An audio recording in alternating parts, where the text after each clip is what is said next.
18 पुराणों में गरुड़ महापुराण का अपना एक विशेष महत्व है। गरुड़ पुराण वैष्णव संप्रदाय से संबंधित एक महापुराण है। यह सनातन धर्म में मृत्यु के बाद सद्गति प्रदान करने वाला माना जाता है। इसलिए सनातन हिंदू धर्म में मृत्यु के बाद गरुड़ पुराण के श्रवण का प्रावधान है। इस पुराण के अधिष्ठात्री देव भगवान विष्णु हैं। दोस्तों, आप सभी दर्शक बंधुओं से निवेदन है, कृपया वीडियो को लाइक, चैनल को सब्सक्राइब अवश्य कर ले। चलिए आगे बढ़ते हैं। देव क्षेत्र नैमिषारण्य में स्वर्ग लोक की प्राप्ति की कामना से शौनकादि ऋषियों ने एक बार सहस्त्र वर्ष में पूर्ण होने वाला यज्ञ प्रारंभ किया। एक समय प्रातः काल के हवनादि कृत्यों का संपादन करके उन सभी मुनियों ने सूत जी महाराज से आदर पूर्वक यह पूछा, हे सूत जी महाराज, आपने सुख देने वाले देवमार्ग का समय निरूपण किया है। इस समय हम लोग भयावह यममार्ग के विषय में सुनना चाहते हैं। आप सांसारिक दुखों को और उस क्लेश के विनाशक साधन को तथा इस लोक और परलोक के क्लेशों को यथावत वर्णन करने में समर्थ है, अतः उसका वर्णन कीजिए। सूत जी बोले, हे मुनियों, आप लोग सुने। मैं अत्यंत दुर्गम यममार्ग के विषय में कहता हूँ, जो पुण्यात्मा जनों के लिए सुखद और पापियों के लिए दुखद है। गरुड़ जी के पूछने पर भगवान विष्णु ने उनसे जैसा कुछ कहा था, मैं उसी प्रकार आप लोगों के संदेह की निवृत्ति के लिए कहूँगा। किसी समय वैकुंठ में सुखपूर्वक विराजमान परम गुरु श्रीहरि से विंता पुत्र गरुड़ जी ने विनय से झुककर पूछा। गरुड़ जी ने कहा, हे देव, आपने भक्ति मार्ग का अनेक प्रकार से मेरे समक्ष वर्णन किया है और भक्तों को प्राप्त होने वाली उत्तम गति के विषय में भी कहा है। अब हम भयंकर यम मार्ग के विषय में सुनना चाहते हैं। हमने सुना है कि आपकी भक्ति से विमुख प्राणी वहीं नरक में जाते हैं। भगवान का नाम सुगमता पूर्वक लिया जा सकता है। जिह्वा प्राणी के अपने वश में है तो भी लोग नरक में जाते हैं, से अधम मनुष्यों को बार बार धिक्कार है। इसलिए हे भगवान, पापियों को जो गति प्राप्त होती है तथा यम मार्ग में जैसे वे अनेक प्रकार के दुख प्राप्त करते हैं, उसे आप मुझसे कहें। श्री भगवान बोले, हे पक्षींद्र, सुनो, मैं उस यम मार्ग के विषय में कहता हूँ, जिस मार्ग से पापी जन नरक की यात्रा करते हैं और जो सुनने वालों के लिए भी भयावह है।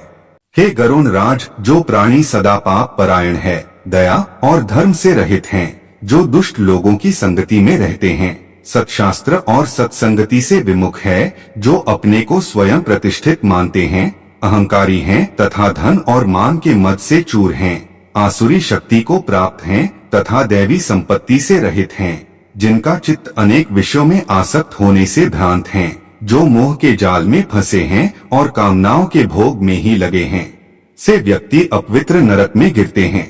जो लोग ज्ञानशील हैं, वे परम गति को प्राप्त होते हैं। पापी मनुष्य दुख पूर्वक यम यातना प्राप्त करते हैं। पापियों को इस लोक में जैसे दुख की प्राप्ति होती है और मृत्यु के पश्चात वे जैसी यम यातना को प्राप्त होते हैं, उसे सुनो। यथोपार्जित पुण्य और पाप के फलों को पूर्व में भोग कर कर्म के संबंध से उसे कोई शारीरिक रोग हो जाता है।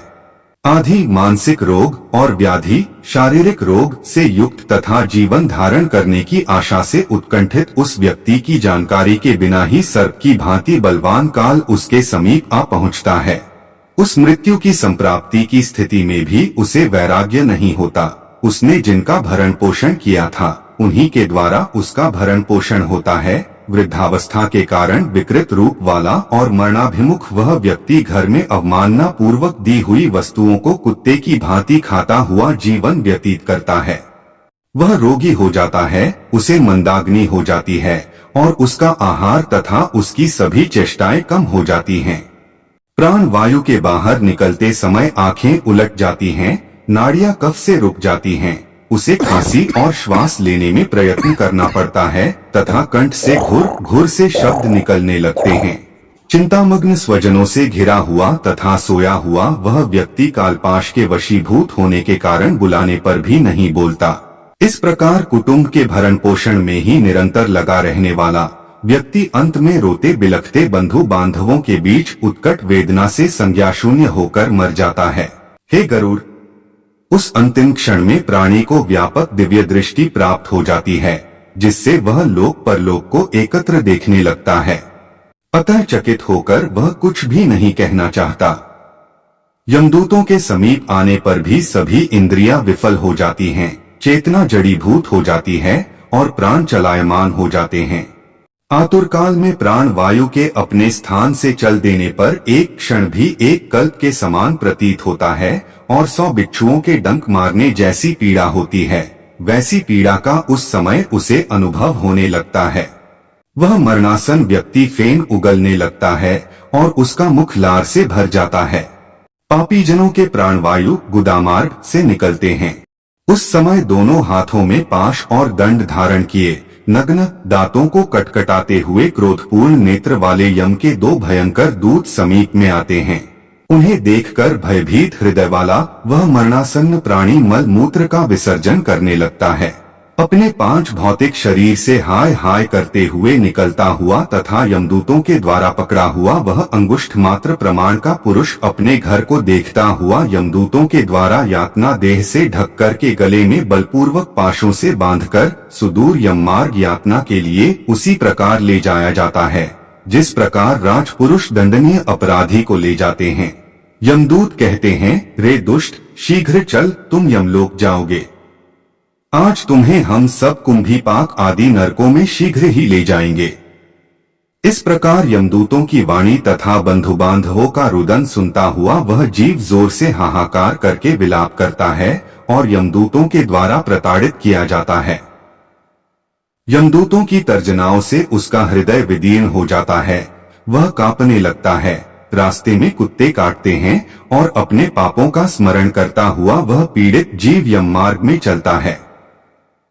भूख और प्यास से पीड़ित होकर सूर्य, दावाग्नि एवं वायु के झोंकों से संतृप्त होते हुए और यमदूतों के द्वारा पीठ पर कोड़े से पीटे जाते हुए उस जीव को तपी हुई बालुका से पूर्ण तथा विश्राम रहित और जल रहित मार्ग पर असमर्थ होते हुए भी बड़ी कठिनाई से चलना पड़ता है। थककर जगह गिरता और मूर्छित होता हुआ वह पुनः उठकर पापीजनों की भांति अंधकारपूर्ण यमलोक में ले जाया जाता है। 2-3 मुहूर्त में वह मनुष्य वहां पहुंचाया जाता है और यमदूत उसे घोर नरक यातनाओं को दिखाते हैं। मुहूर्त मात्र में यम को और नारकीय यातनाओं के भय को देखकर वह व्यक्ति यम की आज्ञा से आकाश मार्ग से यमदूतों के साथ पुनः इस मनुष्य लोक में चला आता है।